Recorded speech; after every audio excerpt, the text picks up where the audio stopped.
If you played Sand Raiders of Sophie before update number 3, forget everything you knew, because the game simply isn't the same anymore. And no, I'm not just talking about obvious changes or the things that appear in the patch notes. I'm talking about details that go unnoticed, but completely change the way you play. And that's exactly what most people haven't realized yet. In this video, I'm going to show you 10 changes that seem small at first glance, but in practice, totally transform the experience. Whether in combat, exploration, or even how you survive in this world. If you enjoy understanding the game beyond the surface, stay until the end, because there's stuff here that you probably didn't even notice. I'm Matthew, and the video is about to start. This new island, Halbmond, might look like just another point of interest on the map, but in practice, it significantly changes the pace of the matches. The feeling of exploring something isolated, separated from the main flow, brings that atmosphere of either you find something highly valuable or it goes terribly wrong. And this fits perfectly with the game's extraction premise. What caught my attention the most is how this type of POI alters decision-making. Before, you kind of followed more predictable routes, but now Halbmond becomes a calculated risk. Is it worth detouring there? Will there be good enough loot? Or are you just walking into a trap waiting for other players? This type of doubt makes every match more tense. There is also the exploration factor itself, which has become more interesting. Since it's a ruined city area, you end up playing more cautiously, checking corner by corner, expecting an ambush. It's not just about grabbing loot, it's about how you move, how you listen to the environment, and how you read the space. And honestly, this kind of addition shows that the game is starting to better understand what makes it work. It's not just about adding more content, it's about creating places that change player behavior. Halbmond isn't just another dot on the map, it's a place that makes you think twice before entering, and maybe regret it later. Anyone who has played Sand knows that your trampler isn't just a vehicle, it's basically your life walking through the desert. And that's why the addition of the crow's nest is, for me, one of the most brilliant changes in this update. Having the option to attach this module to your walking base completely changes the dynamics of how we navigate and survive in this massive map. What I liked most here is the absurd tactical advantage that this height brings. In an extraction game, information is power, and whoever has the elevated vision almost always controls the engagement. Climbing into the crow's nest gives you a much cleaner field of view to identify threats from afar, mark targets for your team, or simply avoid an ambush that would destroy all your progress. Imagine the scene. You're crossing the desert, tension is high, and instead of being paranoid looking side to side at ground level, you have someone up there providing cover. This creates a perfect support role for those who like to play as a sniper or be the eyes of the squad, warning exactly where other players or dangers are coming from before they even notice your presence. This new compartment makes trampler customization much richer and more interesting. You are no longer just stacking defenses or creating space to store your spoils, but rather building a war machine designed for your playstyle. It's the type of detail that rewards tactical intelligence, and I guarantee it will save your skin many times. Let's be honest, there is nothing more frustrating in an extraction game than having your crosshairs locked on, shooting at the target, and the game simply pretending nothing happened. In a genre where you lose all your equipment and progress because of a poorly resolved combat encounter, hit registration needs to be flawless. And anyone who is playing Sand knows very well that we went through some pretty unfair situations, where skill was often punished by server flaws. The good news is that this third update brought the fix we were waiting for the most.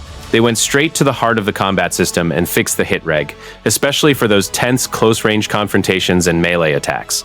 Before, trying to resolve a close-quarters fight was almost like flipping a coin and hoping the hit would connect. Now, the sensation of impact is real, and the combat finally responds coherently. This completely changes our confidence when engaging in PvP. With a much fairer and more fluid system, you no longer have to fear pushing aggressively or trying to clear tight areas in the ruined cities. That fear of your point-blank shot vanishing into the void is gone. If you aim right and shoot first, the enemy will drop. This responsiveness unlocks close combat tactics that we simply avoided using before out of pure distrust in the game. For me, even with new maps and vehicle gadgets, this technical fix is, by far, the most vital change in this patch.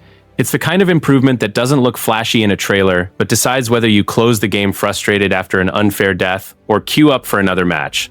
Sand now truly rewards your skill, and it's exactly this fluidity that the game needed to keep players engaged in more intense combats. This change in speed penalty when you are holding items might look small on paper, but in practice, it totally changes the pace of the game. Before, you could run around with a weapon in hand all the time without thinking much, always ready to shoot.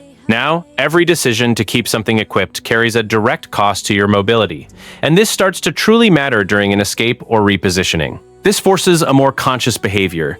You no longer walk around the map in combat mode all the time. There is a clear trade-off. Either you gain speed to move better, or you keep your weapon ready and accept being slower. This creates much tenser moments, especially when you are caught by surprise and need to decide in seconds between fighting or running. In PvP situations, this change makes everything more strategic. Players who know how to quickly alternate between moving light and preparing for combat will have a huge advantage.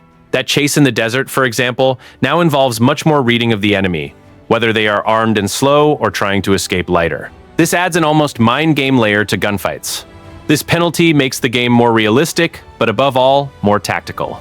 It's not just about aiming well or having the best loot, it's about how you move all the time. And honestly, this makes every encounter much more interesting, because small decisions like holstering your weapon or not can be exactly what defines whether you survive or lose everything. This one is a change that seems simple, but completely changes how you approach any confrontation.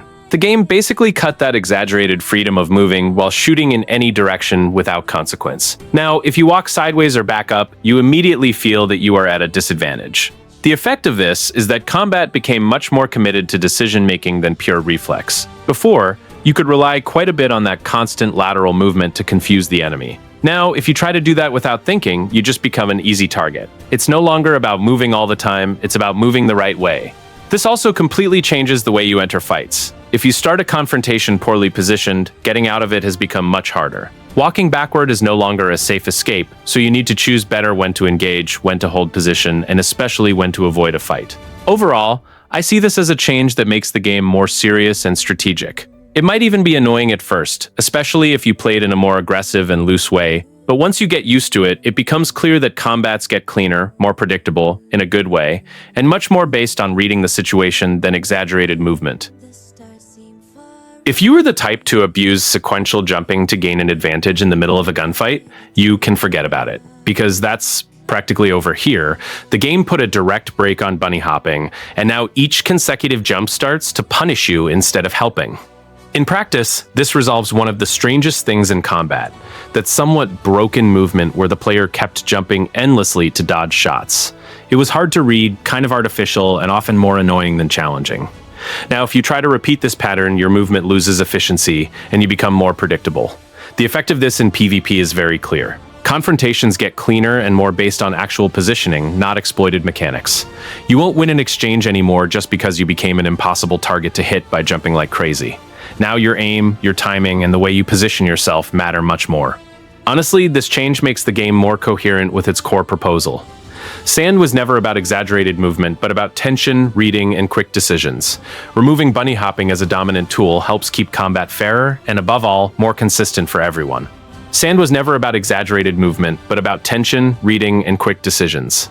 Removing bunny hopping as a dominant tool helps keep combat fairer and, above all, more consistent for everyone. This new Foliage Optimization option might not seem as flashy as new content or combat changes, but it has a direct impact on the gameplay experience.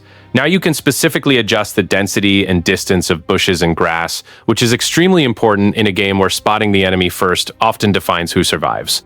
The most interesting part is how this affects both performance and gameplay. If you play with everything on high, the environment gets denser, more beautiful, and also more unpredictable, perfect for ambushes. On the other hand, reducing this setting can clean up the visuals significantly and improve performance, which helps a lot with terrain reading and identifying enemies at a distance. This also opens up that classic competitive advantage discussion. In shooters, any visual element that hides a player becomes a decisive factor. So now each person can choose, do you prefer a more immersive and risky experience or something cleaner and more functional? Depending on the configuration, the same place can look completely different. For me, this kind of adjustment shows that the game is beginning to better adapt to different player styles. It's not just about running better, it's about giving real control over how you want to see the game world. And in a setting like the sand desert, where any detail can hide danger, tweaking this changes much more than it seems at first glance. This rendering improvement might even go unnoticed at first, but once you perceive it, it becomes hard to ignore how the game used to be. That effect of objects simply popping in front of you completely broke immersion, especially in an open map like the sand desert where you are constantly observing the horizon. Now, with this smoothing, everything appears much more naturally. Grass, rocks, and small details emerge gradually as you approach, which makes navigation much more visually pleasant. It seems like a technical detail, but it changes a lot the feeling of continuity in the world. Besides the visual part, this also affects environment reading. Before, this pop-in could even confuse you in tense moments. Something would appear out of nowhere and startle you, making you think it was a player or some danger. With this smoother transition, the game becomes more consistent, and you can better trust what you are seeing. In the end, it's that type of improvement that doesn't get highlighted but greatly elevates the overall quality of the experience. The game feels more polished, more immersive, and even more comfortable to play for long periods. It's a silent change, but one that shows greater care with the details that truly make a difference day to day.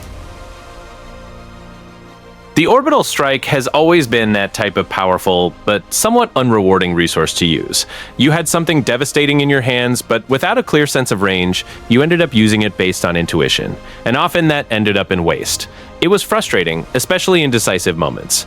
With this change, the game finally puts control in the player's hands. Showing the distance to the target seems like a simple detail, but it completely changes how you utilize this ability. Now you no longer have to guess. You know exactly if you are in a valid position before spending the resource. And most importantly, the range limit forces a smarter usage. You can no longer attempt that exaggerated attack hoping it works at the edge of the map.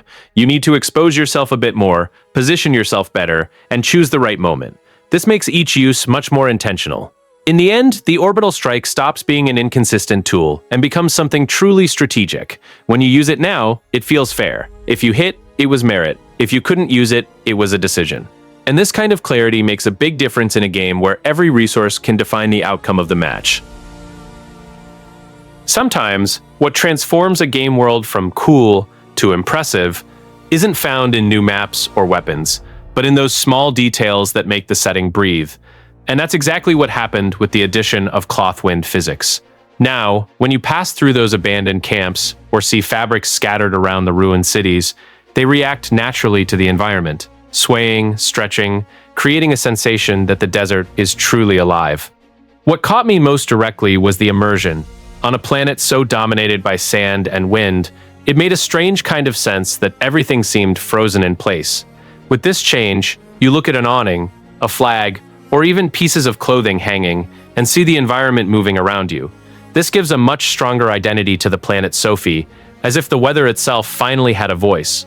This new atmosphere even affects how you feel danger. Crossing a valley and seeing fabrics swaying intensely at the entrance of a cave or in the windows of a destroyed building creates a silent tension. You don't need sound or an enemy appearing to feel that the place is hostile. The visuals already tell that story for you. This type of polish is what separates a functional game from a memorable game. It's not a change that will appear in patch notes as something that changes the meta, but it's exactly the kind of detail that makes you stop for a second and think, wow, this world here is truly brutal and alive. And for me, that's worth a lot.